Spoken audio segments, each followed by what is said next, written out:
Barbarian. Immediately, Berserker, worst subclass in the game. Worst subclass in the game, undoubtedly. Do not pick this one up without significant tweaks. This is one of the only ways in the game that you can possibly incur exhaustion through using the core class feature. It is very hard to describe exactly how bad and non-functional this subclass is. The core thing that you want to do as a barbarian is do rage, and then use, whenever you get this, you would love for this frenzy to kick on, and this be super, super great. Except, the first thing that happens whenever you actually incur a level of exhaustion, you have disadvantage on ability checks. If you use this feature twice, your speed is halved. The terrible thing that can happen to a barbarian is their speed gets hit, because that means you cannot frontline as effectively. Berserker 29% satisfaction among players who are this 29%. I would say people who, they really think that the idea of incurring a detriment for a powerful feature is an interesting thing in the game. And I would agree that it can be interesting, but it is very not 5e. There are not many features in the game that will actually cause you to take a detriment in order to use it. This was very early in the design. We already see how they are changing this one because they're very much aware this is not a strong subclass. This is, in my opinion, I mean, Chris, would you agree with me? Is Berserker Barbarian the worst subclass in D&D 5e? Weakest, I think that this Barbarian, despite the fact that it gets some very, very cool ideas in here, this feature alone is horrific. Intimidating presence makes you multiple ability score dependent now, because now you're having to invest into charisma to get use out of this feature. Barbarian wants strength, dexterity, constitution. Ugh. Because the 6th level feature is good, you think it's better than Sun Soul Monk. Being able to shrug off the charmed and frightened while raging. I also kind of feel like this could have been part of the core Barbarian, you know? But that's you know, yeah.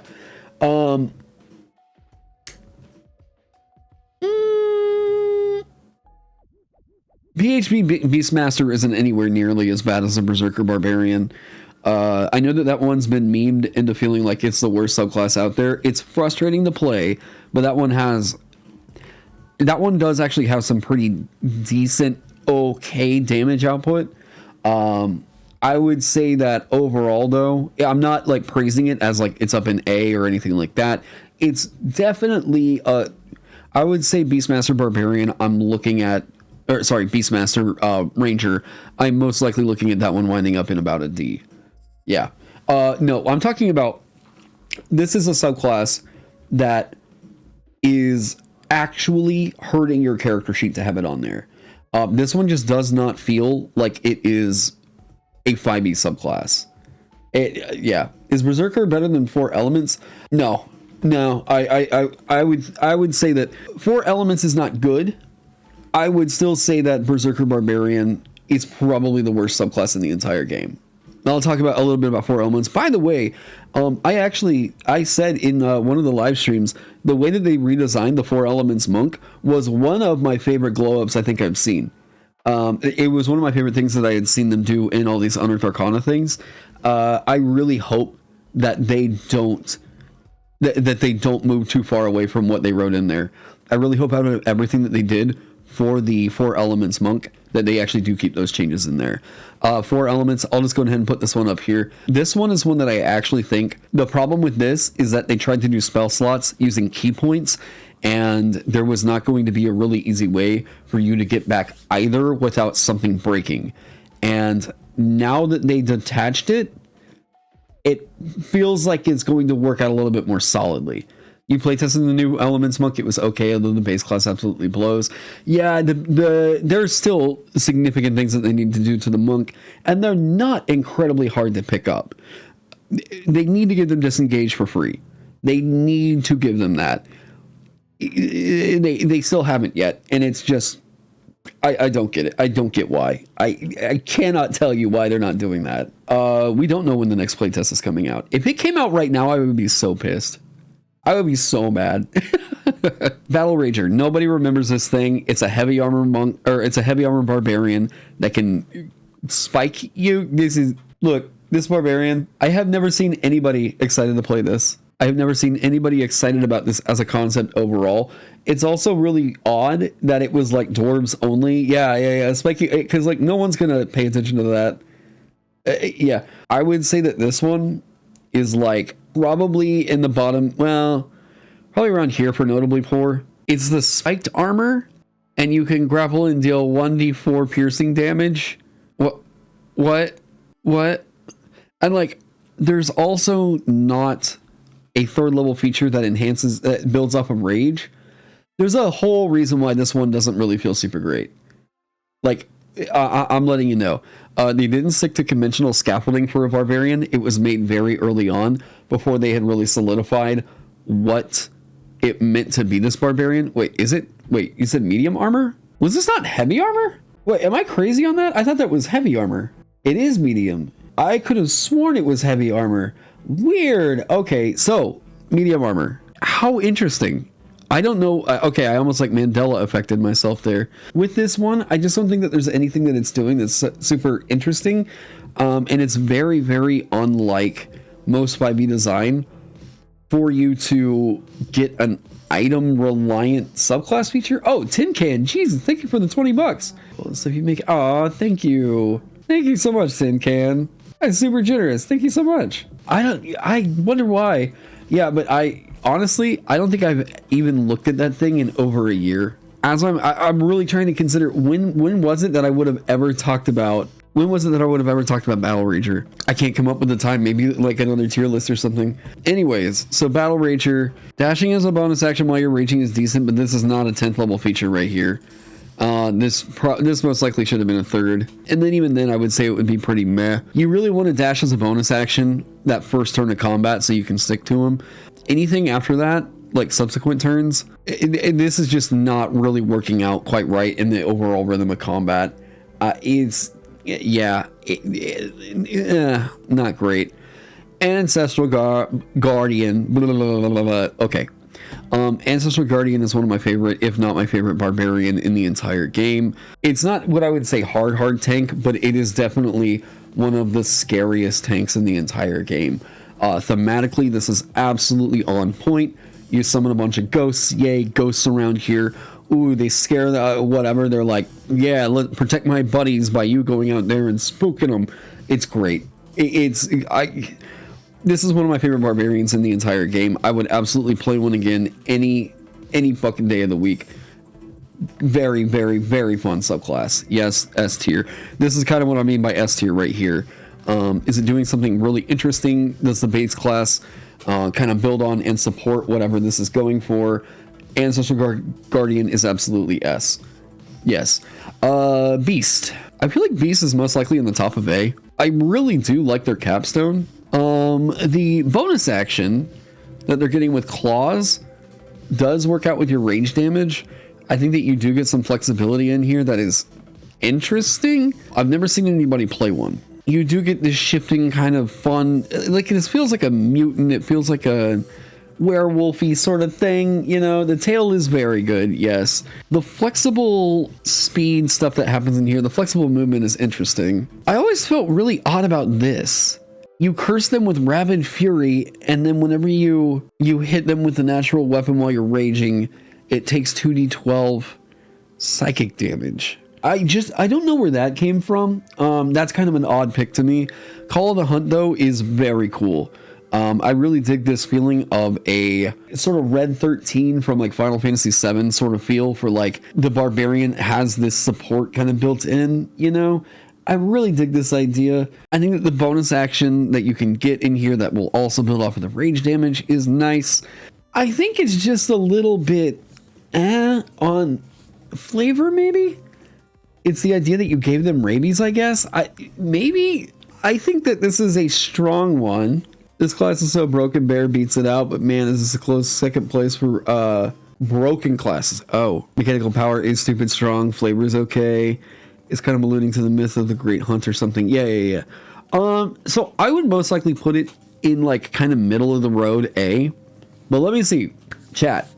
What do we got? Where do we see this one sitting? I don't think it's broken. No, it's actually functional. A makes sense. Low A, low A.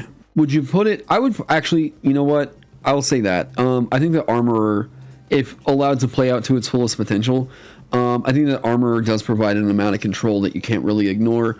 I would still say that Artillerist is probably ahead of what you've got going on with Beast. Yeah, I think that's fair to say. It nails the theme but fumbles in some areas. I would say that it most likely hits. I would probably give it like an 85%, and if I were grading how well it hit the theme. Zealot is interesting. I think that Zealot is Tria Monks say an S. I think it is. There's only one weird thing for me in this one. And that's just, and it's not even a bad thing, right? It's just weird to me that this kicks on right here at 3rd level. And since most of your party is going to be like, you know, growing with you, this doesn't really effectively mean much until 5th level. You know what I mean? And then as soon as you guys get like Resurrection, then this becomes really decent, right? But like player characters just aren't really dying all that much. So it's a situationally decent thing here. I do think if they're talking about this as a ribbon feature, I'm actually pretty down with that. I think that actually, narratively, this is pretty cool. Divine Fury is actually pretty strong. Fanatical Focus, very good. I mean, you fail a saving throw while you're raging, you can just re-roll it and must use the new roll. Yes, of course, it's going to be great. And the fact that you can use this ability once per rage means that eventually, whenever you have infinite rages, wow, that's good and continues to get better as you keep leveling up. Rage Beyond Death is also pretty sick. I almost wish every Barbarian got this. That's disgustingly cool. Advantage on all attack rolls until the start of your next turn is scary good. I think that Zealot, I think it is actually better than Ancestral Guardian. Personally for me, I like Ancestral Guardian more. Zealot's reinforcing what the Barbarian already wants to do way harder than Ancestral Guardian is. If you wanted to play a Barbarian in 5e, I think that the most classic way of you doing the power fantasy of what the class features are intended to evoke is most likely going to be Zealot. Although Ancestral Guardian is extremely good. It can straight up shut down fights. Yeah. But like, I think if we're just talking about, we know that they're performing different roles. And I think if you want to go the most like what is going to feel the most barbarian for D&D, it is most likely going to be Zealot, not Totem Warrior as like what the most classic barbarian or whatever you want to say. I don't really think so. And I'll kind of talk about why here in a second. Storm Herald. I would have to remember what this one was even doing. This is the terrain one, right? Yeah. Wow.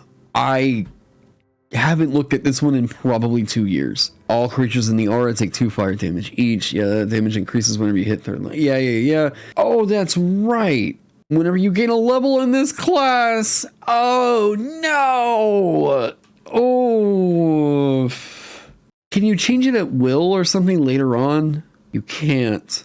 Oh, no, you can't. And at later levels, you're stuck with it? Like, if you got to a hypothetical area where... Oh, no. Oh, I already hate how that feels. Oh, that would be the first thing I would do in revising that today. I don't even know that I would... Well, the resistance kicks on. Like, look, they were already giving the giant barbarian the ability for you to just, like, at will swap between these damage types. It's not better than Alchemist? Yeah, I think that this one is most likely a D. I think that that's actually being pretty fair. I'm even feeling more secure about that because we've already seen how this produces bad play feel. And like the way that they designed the giant barbarian, being able to just swap between those damage types for the extra damage. This only got 3. I don't think I would ever want to play a Storm Herald Barbarian. There's nothing about it to me that really perks me up about the game, you know? The Alchemist lacks choice and power, though. No, it doesn't necessarily lack choice. There's actually more flexibility inside of the Alchemist. Where would I put the Giant Barbarian? I don't think this one actually has it on here. Yeah, I would actually probably put the Giant Barbarian up in at least the top of A, if not an S. Yeah. I mean, even without doing whatever these absurd, like, you can always get an oversized weapon or what the hell ever builds that people are talking about, where you're going to be hauling around apparently the weight of a fucking refrigerator everywhere you go if you wanted to roll with that tactic. The fact that it is shifting your zone with that giant barbarian, it is going to be doing something like very different with it. You're able to throw a greatsword as a ranged thrown weapon, which is just fucking hilarious. I think that there's a lot of it to love. I just don't personally really vibe with the way that they're designing it. I think that it is cool, but there could have been so much more out of it that would have pushed it up here in the S. And let me just say, like, I tell you, whatever I'm telling you guys, like, what I prefer to have, I don't really like a lot of options in here.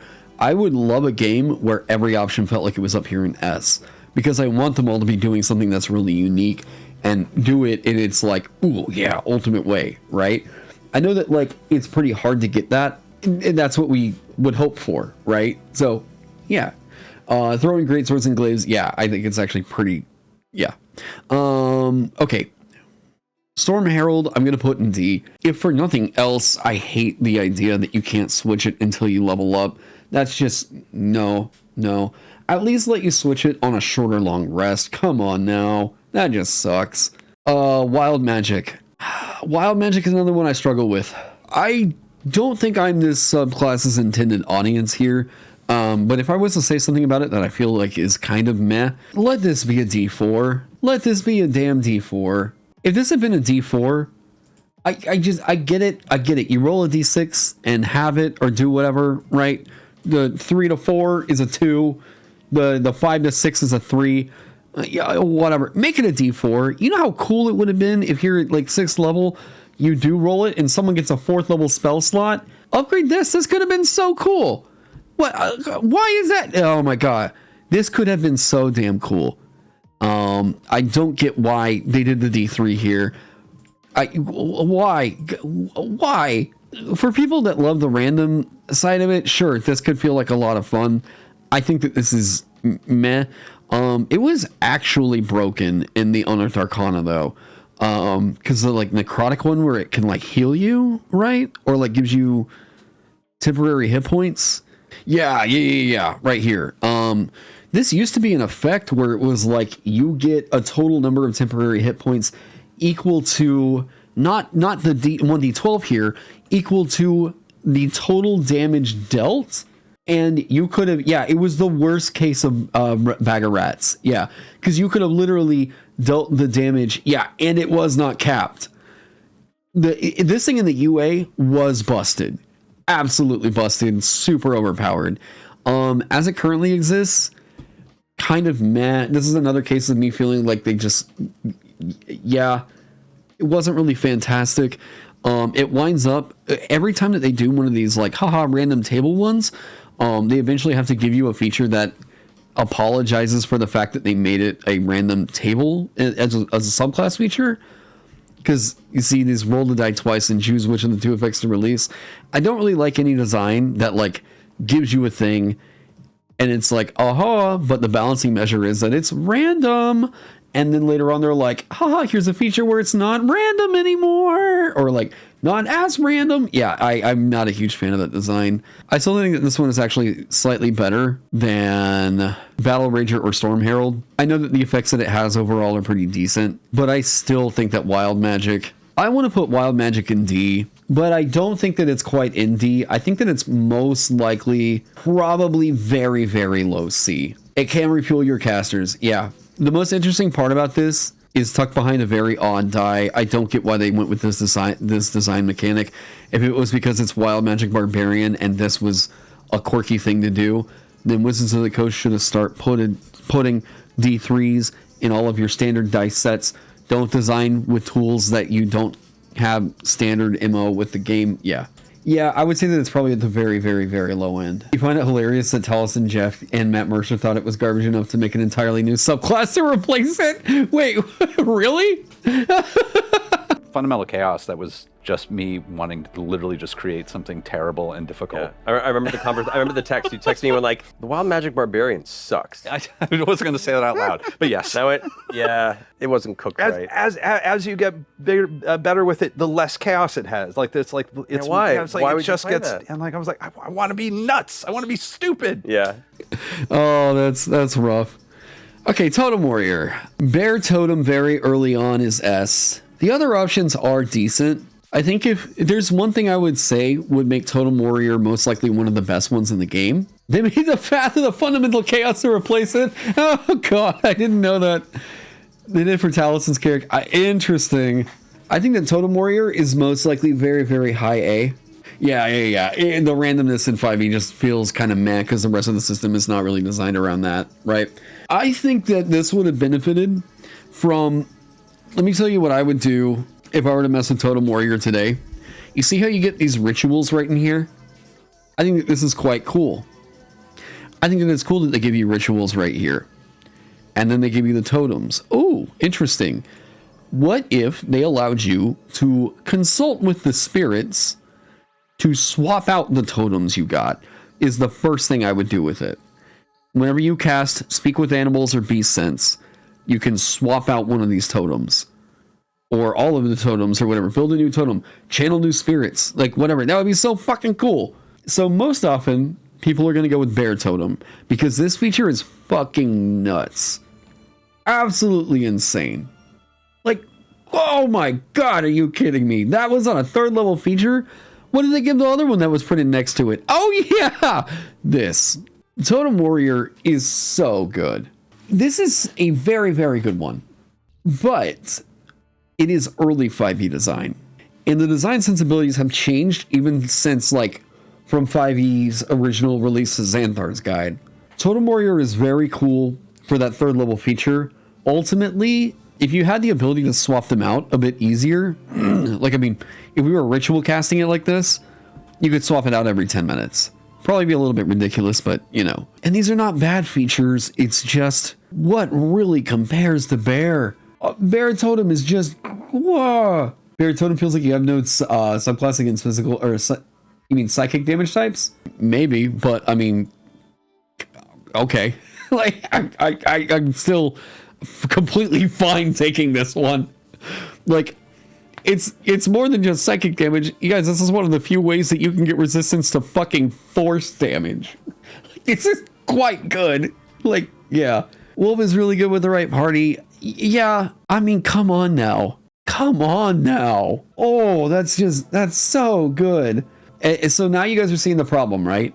Whenever we have one class feature that seems to outshine the others, it doesn't really matter how decent they are. If they can't stack up to the thing that you know is going to be the strongest option, people are always going to go with the strongest option. It doesn't change your it doesn't change your resistances. You get resistance to all damage except psychic damage. It doesn't get rid of any original resistances. Bear Totem gets all the resistances, but enemies will just kill the softer targets. And I mean, I don't know about that. That implies that all combats are going to be through adversarial DMing, and I just don't really agree that that's going to be the case. I think the Totem Warrior is definitely up in very high A.